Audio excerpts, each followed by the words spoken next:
नमस्कार, मैं अश्विनी कुमार और स्वागत है आपका एस भारत हिंदी पर। आज एक ऐसी रिपोर्ट के साथ हूं जो आंखें खोल देगी। रुक कर आराम से देखिएगा यह पूरी रिपोर्ट। ये दिल दहलाने वाली और एकदम दिमाग खराब कर देने वाली रिपोर्ट है। आरएसएस के बारे में लगातार ये कहा जाता रहा है कि आरएसएस जो है वो तो बहुत ईमानदार लोगों का संगठन है। बीजेपी में जो भी होता है, लेकिन आरएसएस बड़े ईमानदार लोगों का संगठन है। लेकिन अब ऐसा लगता है कि आरएसएस तभी तक ईमानदार था जब तक बेईमानी करने का मौका नहीं मिला। 2014 में भारतीय जनता पार्टी की नरेंद्र मोदी की सरकार आती है और उसके बाद आरएसएस के लोगों को पहली बार मौका मिलता है अच्छे मलाईदार सरकारी पदों पर बैठने का।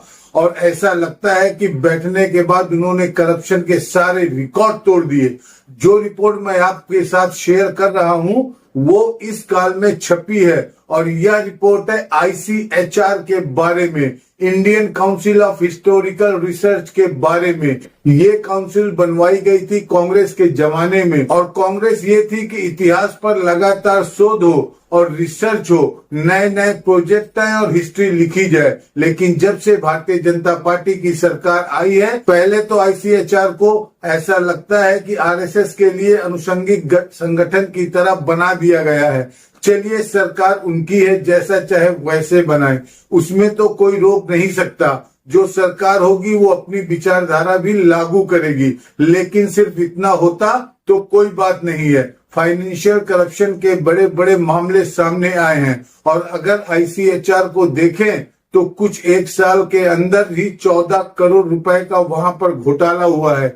ये घोटाला अलग अलग मद में है, बिल्डिंग बनाने से लेकर किताब छापने तक पर। लेकिन किताब छापने की कहानी उसको सुनिए, वो एकदम चौंका देने वाली कहानी है। एक किताब की योजना बनाई गई, मदर ऑफ डेमोक्रेसी। ये मदर ऑफ डेमोक्रेसी जो है, जाहिर तौर पर मोदी जी कहा करते हैं मदर ऑफ डेमोक्रेसी, तो उसी के तर्ज पर यह किताब तैयार करनी थी, जिसमें अलग अलग चैप्टर अलग अलग लोगों को लिखना था और 2 लोगों को एडिट कर रहे थे, एक मिस्टर कदम और आईएसएचआर के चेयरमैन रघुवेंद्र तंवर। अब ये कदम साहब आजकल जेएनयू में पढ़ाते हैं, उस पर भी बात होगी।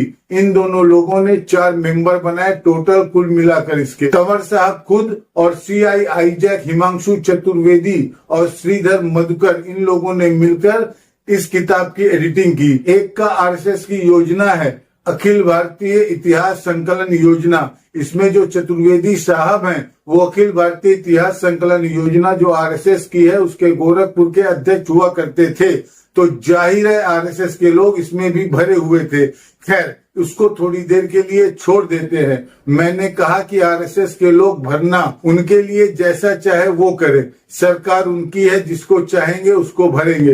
हुआ ये कि ये जो किताब छपी थी, इस किताब के लिए टोटल जो बजट था वह 10.1 लाख यानी 10,10,000 रुपए था। लेकिन जब इसकी ऑडिटिंग हुई तो पता चला कि ये बजट पहुंच गया था 30.30 लाख यानी 20 लाख का बजट बढ़ गया। अब ये कैसे हुआ? जो कदम साहब हैं, जो मेंबर सेक्रेटरी हैं, बेसिकली आईएसएचआर के, उनको 3 पब्लिशर्स की लिस्ट दी गई थी और कहा गया इनमें से कोई एक पब्लिशर चुन लीजिए। जाहिर है सरकारी सिस्टम ये होता है कि तीनों पब्लिशर से कहा जाता है कि भाई बिड दो अपनी अपनी, और जो बिड मिनिमम आती है उसको चुन लिया जाता है। लेकिन कोई प्रक्रिया अपनाए बिना कदम साहब ने चुन लिया एक प्रकाशक को, जिसका नाम है किताब वाले। जब हमने किताब वाले की वेबसाइट देखी तो समझ में आया कि ये पूरी तरह से आरएसएस के लिए काम करने वाला एक प्रकाशन है। सबसे ऊपर ही आपको मोदी जी की तस्वीर दिख जाएगी, उसके बाद सारी किताबें उसी तरह की नीचे जाएंगे। जो तस्वीरें लगी हैं उसमें इसके जो मालिक हैं उसकी फोटो आरएसएस के, बीजेपी के लोगों के साथ लगातार दिखाई देगी। तो ये प्रकाशक चुना गया किताब वाले, बिना किसी लीगल प्रोसेस के, बिना किसी बिडिंग के। और किताब वाले प्रकाशक जो हैं, इनसे यह किताब छपवाई गई। अब जब यह किताब छापी तो इसकी कीमत रखी गई 5,000 रुपए। 5,000 रुपए इसकी कीमत रखी गई। चलिए 5 रखें, 50,000 रखें, उनके किताब हैं। लेकिन मजेदार बात यह है कि आपने ठेका दिया था और उस ठेके में कहीं ये तय नहीं हुआ था कि इस किताब की कीमत कितनी रखी जाएगी। उसके बाद की कहानी सुनिए। जो इंस्टीट्यूशन है यानी आईसीएचआर ने 25 लाख रुपए खर्च करके 1000 कॉपी खरीदी। 50% को इनको छूट दी गई यानी 2500 रुपए में कॉपी मिली इनको, और 1000 कापियां यानी 25 लाख रुपए की कापियां इन्होंने खरीदी। प्रकाशक तो माला माल हो गया। प्रकाशक का तो पूछिए मत क्या हाल हो गया। मैं प्रकाशन का थोड़ा बहुत जानता हूँ। खर्च जो हुआ होगा वो इसके 10% भी नहीं हुआ होगा, लेकिन चलिए 25 लाख रुपए की किताबें खरीद ली गई। आईसीएचआर द्वारा इन किताबों का हुआ क्या? इसमें से केवल 26 कापियां बिकी। केवल 26 कापियां 1000 में से बिकी हैं। 94 कॉपी जो है वो प्रधानमंत्री कार्यालय को दे दी गई, गिफ्ट कर दी गई हैं फ्री में। और 880 कापियां अभी भी आईसीएचआर में सड़ रही हैं। यानी एक किताब लिखी गई जिसको पढ़ने वाला कोई नहीं है, किसी ने खरीद के उसको नहीं पढ़ा। 880 कापियां जिसकी सड़ रही हैं। 94 कापियां पीएमओ में भेजी गई हैं जिसमें खास लोगों को दी गई होंगी और कुछ लाइब्रेरी में होंगी। ये 30 लाख रुपए खर्च करके इन्होंने जो किताब छापी है उसको पढ़ा 26 लोगों ने। बजट था केवल 10.1 लाख का। 20 लाख का बजट बढ़ा दिया गया इस पूरे खेल में। इसमें से 5.1 लाख रुपए यानी 5,10,000 रुपए जो खर्च किए गए वो किए गए जो ऑर्थर और प्रूफ रीडर थे, यानी जिन्होंने लेख लिखा और जिन्होंने प्रूफ पढ़ा, उनको 5,10,000 रुपए दिए गए। ये तो चलो मेहनताना है लोगों का। ऑडिट ये बताती है कि ये पूरा काम नियम कानून के छत पर रखकर किया गया, नियम कानून को किनारे रखकर दिया गया। और जब ऑडिट की रिपोर्ट आई तो कदम साहब, जिनको 3 साल तक मेंबर सेक्रेटरी रहना था, वो 9 महीने में ही इस्तीफा देकर चले गए और जेएनयू में पढ़ाने लगे। यानी सीधी सी बात है कि इसमें अच्छा खासा घोटाला हुआ। और जब कदम साहब से पूछा गया, स्कॉल का यह कहना है कि उसने कदम साहब से बातचीत करने की कोशिश की तो उधर से कोई जवाब नहीं मिला। इसके अलावा एक घोटाला हुआ है repair of ICHR building without approval. किसी तरह का कोई अप्रूवल नहीं लिया गया और बिल्डिंग के ऊपर 24 लाख से ज्यादा पैसे खर्च कर दिए गए। बिल्डिंग के रिपेयर के नाम पर 24 लाख से ज्यादा रुपए खर्च कर दिए गए। ऑडिट ने इसमें भी पाया है कि जबरदस्त तरीके से इरेगुलरिटीज हैं। नियम कानून को तो किनारा किया ही गया है। इसके अलावा जो खर्च किया गया वो खर्च जरूरत से ज्यादा है। जितना उसमें खर्च दिखाई दे रहा है उससे ज्यादा खर्च है। अब एक और खेल देखिए कि कैसे पैसे बांटे गए। 6.26 करोड़ यानी 6.25 करोड़ से ज्यादा रुपए 397 लोगों को बांटे गए, जिन्होंने प्रोजेक्ट सबमिट किया और कहा कि हम प्रोजेक्ट पूरा करेंगे। नियम ये है कि अगर तय समय में आपने प्रोजेक्ट ये पूरा नहीं करते हैं तो पैसा वापस ले लिया जाता है, लेकिन ये पैसा वापस नहीं लिया गया।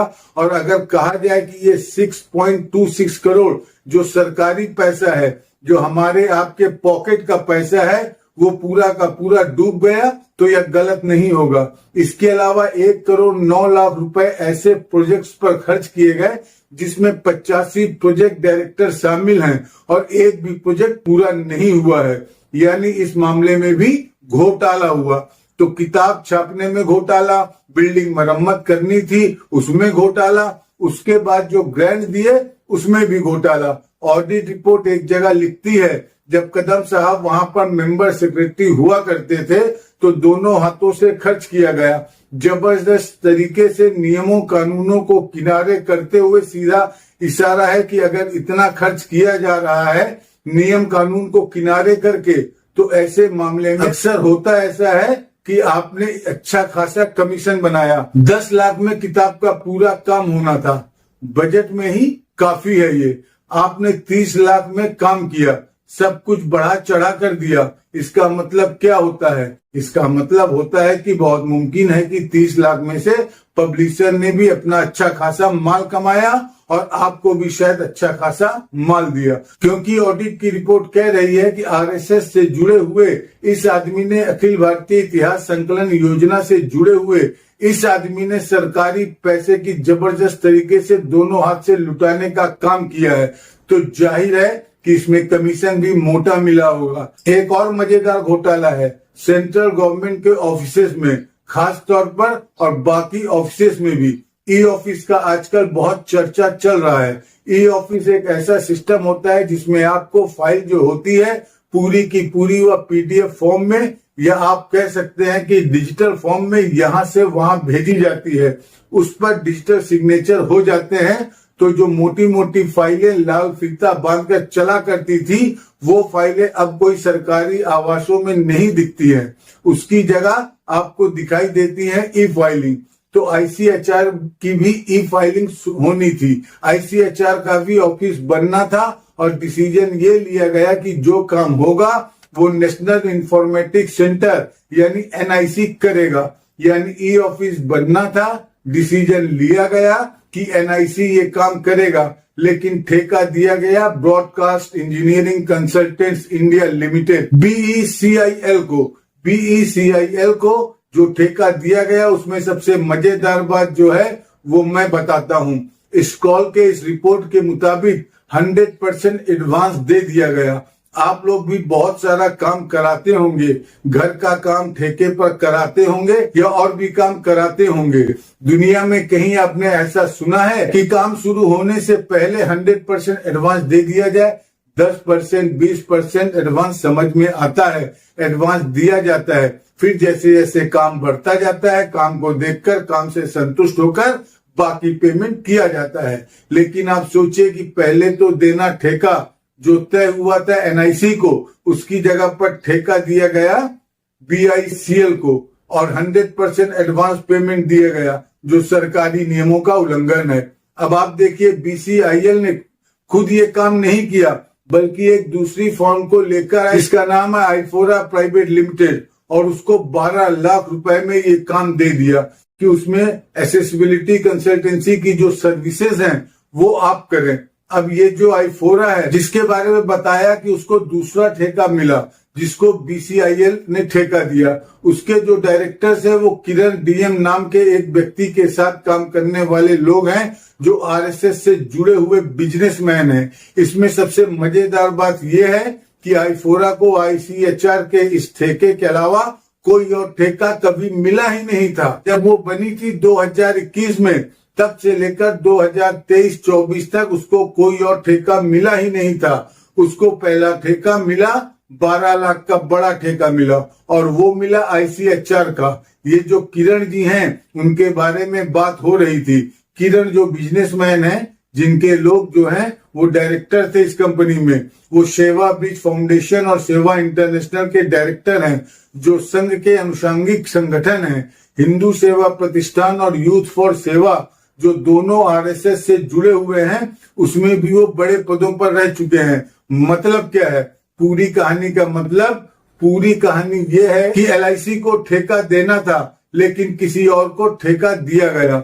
और लगता ऐसा है कि ये ठेका इसलिए दिया गया ताकि आईफोरा नाम की कंपनी को फायदा पहुंचाया जा सके, जिसके डायरेक्टर में से एक ऐसे व्यक्ति के करीबी है जो आरएसएस से सीधे सीधे जुड़ा हुआ है। यानी अपने लोगों को फायदा पहुंचाने के लिए नियम कानून की धज्जियां उड़ाई गई, और शायद इस प्रोसेस में अच्छा खासा कमीशन भी खाया गया। इसके अलावा जो आईसीएचआर में झंडे लगाने थे, केवल झंडे लगाने में 7,47,500 का खर्चा आया। उसमें भी बताया जा रहा है कि नियम कानून का उल्लंघन हुआ। आईसीएचआर के जो साइन बोर्ड लगाने थे उसमें भी सवाल उठते हैं।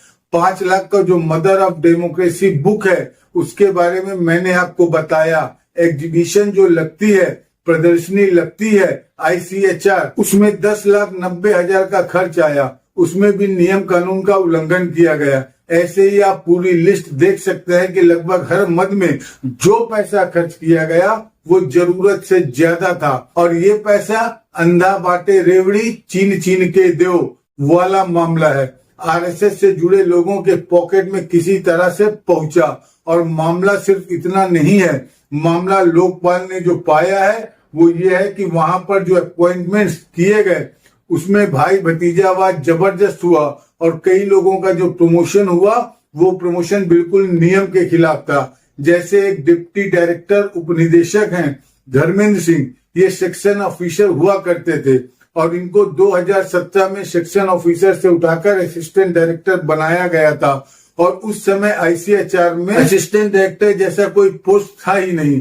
उसके बाद इनको बना दिया गया डिप्टी डायरेक्टर, जबकि इनके पास ना तो योग्यता है जरूरी और ना ही अनुभव है। ऐसे ही एक सचिन कुमार झा हैं, जिनके 2018 में असिस्टेंट बनाया गया और 3 साल के अंदर प्रमोट करके सेक्शन ऑफिसर बना दिया गया, जबकि ना तो उम्र की क्राइटेरिया वो पूरा कर रहे थे और ना ही उनके पास कोई एक्सपीरियंस है।